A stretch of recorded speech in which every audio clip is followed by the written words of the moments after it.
Hi, my name is Rushabh Shah and I am SD2 at Fynd. Hi everyone, so today we will be covering a very significant topic, which is literally the basics of how you can build a website.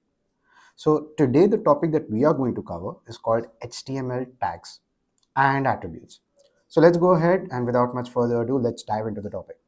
So to begin with, let's first try to understand what do we know so far. So, what we do know so far is that HTML, CSS, and JavaScript, these are the three building blocks of web development. HTML, the one that we will be covering in this topic, is literally the constructor, or you can say the Bob the builder of the entire web page. It literally creates the structure of the entire web page, and it stands for Hypertext Markup Language. So let's first try to understand what exactly is Hypertext Markup Language, and that eventually will lead us to what are HTML tags. So let's first try to see the structure in which a web page is created. So to give you an analogy, I'll be taking the example of the construction of a building. And right now, the building that I'm talking about is literally the tallest building in the world, Burj Khalifa.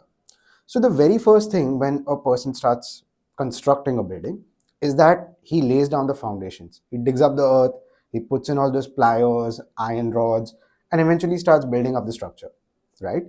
After that, when the structure is created, we have the styling part. We start putting up the color, we start putting up the glass panes, we start adding those fancy designs and so on. And once the entire building is constructed, the final part is where you have to add the lifts, the functionality, the parking lots, the staircase, plumbing, etc. So when you start creating a web page, this is exactly the process that we follow. The very first part, that is a structural part, is where HTML comes into picture. You start building the small blocks and you have a web page that is ready, but probably will not find any users because it would look probably very ugly.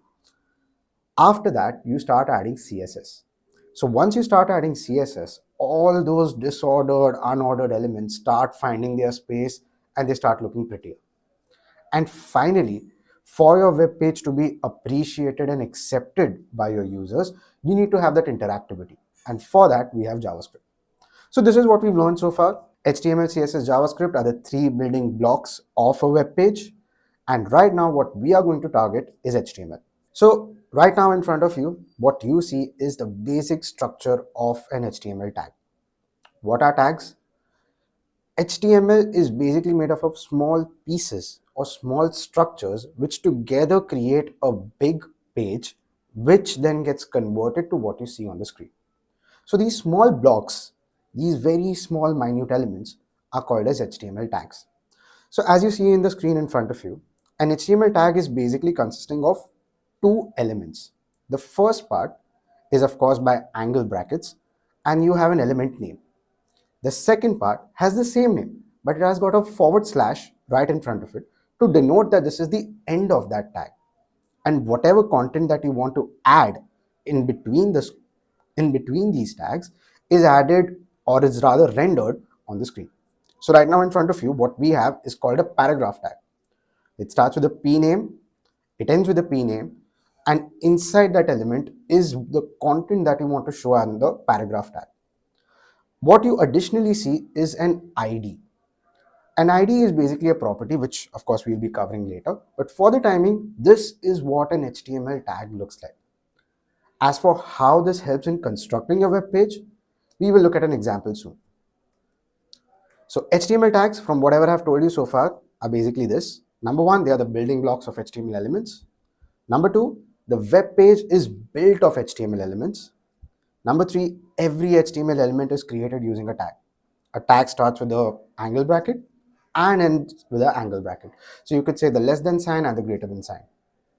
Finally, every HTML tag has to have a start tag. You cannot have an element without a start tag, but it may or may not have a separate end tag. Sometimes the element itself will end at the last point, and sometimes you will need to have a separate end tag. But remember, all tags need to be closed. If your tag is not closed, your element won't be rendered. Finally, it may or may not have content inside.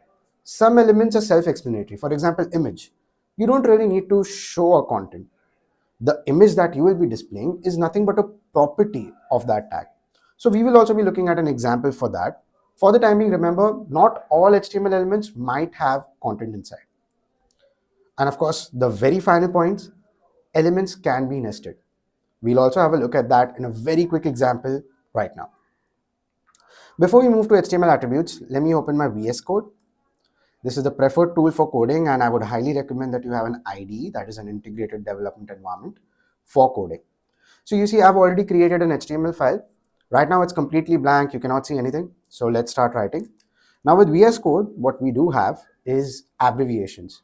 You add this shortcut and automatically a template is created. So what you see right now in front of you is a blank HTML file. We'll quickly go through what it is. Number one, every HTML file needs to have a start and end HTML tag. We just covered tags, so now you know what exactly is a tag. HTML is the identifier for an HTML page.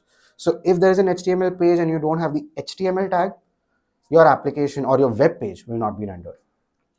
Head that you see here is the tag which is a description about your web page. Think of an Amazon parcel.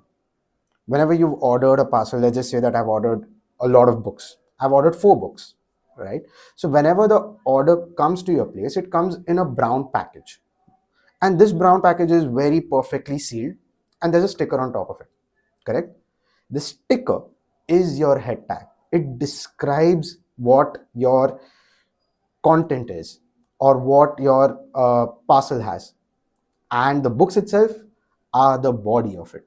So right now we are going to quickly create a p tag. We call it this is an element. Let me save this and let me open this. So let me go ahead and open this file. I've already saved it. Let me just open this file.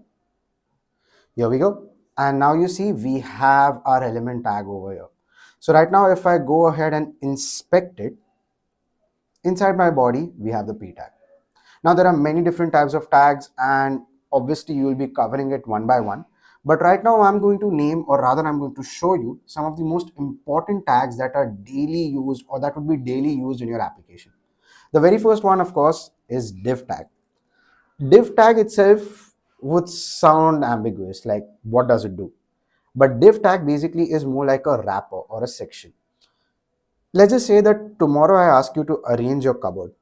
You'll have a separate section for clothes, you'll have a separate section for, say, socks, you'll have a separate section for handkerchiefs, and you'll have a separate section for caps. So these sections, this is exactly a div in an HTML page. So right now I'll be creating 2 divs here. I've already created one, and I'm going to move this is an element over there, and in another div I'll be adding an image. So I hope you're noticing right now that every element that I'm creating is automatically being closed, because if I don't do that, my page will not get rendered. So in the second div over here, I've added an image. You can see that it does not have a separate end tag. It's ending on itself. And what this SRC is, we'll just have a look quickly. But before we do that, let me quickly grab an image from the internet. Let's go to oranges. Let's copy the image address. And let's paste it here. So when I go back to my page and I refresh it, you see, now we have got an image as well. So now if I open my body tag over here, you'll see that I have 2 containers. The first container has a p tag. The second container has an image. So with that, we've understood what are HTML tags and how they help you in building a web page. One final thing that we need to look at is HTML attributes. So we've already seen SRC, the tag that you just saw inside an image, which is actually creating the image. So this is exactly what you call as an attribute. To give you a very good analogy, I've got a human placed over here. Now this human might have a lot of properties. For example, it would have eyes, it would have legs, it would do some function like he would be walking, he would be speaking, and so on. So all these qualities, the eyes, the legs, the walking, the speaking, these all are properties belonging to this particular human. Similarly, every HTML tag would have its own properties. So for instance, Right now, a image tag has the src attribute or the src property, which shows the source or the path where your image is stored. So right now we had actually picked up a random path from the internet and posted it, and it just got shown on your screen. But you can also have all the images stored in your folder and you can show it one by one. So attributes are properties of an HTML element. They provide additional information about the HTML element. For example, src gave additional information about the image tag. Number three, they are always added in the start tag. You will never add an attribute in the end tag. And finally, they are always in a key value pair. That is, src equals an image. Similarly, if I go back to the div, I can give the div an ID to say that this has text in it and this has image in it. So again, this is an example of an attribute, a property of that particular div. So what we've learned so far, we've learned what are HTML tags. We've learned that they are the basic elements or the basic atomic structure of a web page. We've seen that every HTML tag has a start tag, an end tag, and some content, but not all HTML tags would have a separate end tag or a separate content. And finally, we learned that every HTML tag can have an attribute that is a property that describes or gives more information about a particular HTML tag.